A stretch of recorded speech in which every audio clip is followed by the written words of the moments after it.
Yun, what's up mga paps? Ikaw ba ay nagpapalakas ng account? Katulad ng ganito sa akin? Excellent. Kumuha ka ng ano paps, mga paid by credit. Ito, paid by credit. Saan ba ito papunta? Ano ito eh? San Jose del Monte, Bulacan papuntang Las Piñas. Ano to, mga pabangulaman. Tapos yung isa,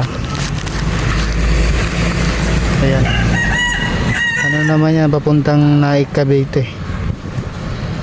Naik Cavite, paid by credit din yan. Ano, damit lang yun.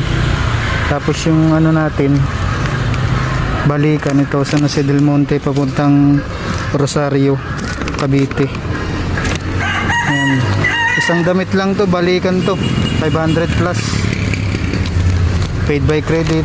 Tapos ito, Paranaque, parcel, ano, Caloocan South papuntang ano, Paranaque. Puro paid by credit. Yan lang ang paps, ang tips ko sa'yo para tumaas ang iyong ano, account, maging excellent. Kuha ka ng paid by credit, hindi puro cash. Effective yun paps, pampalakas ng account. Yun lang at peace out.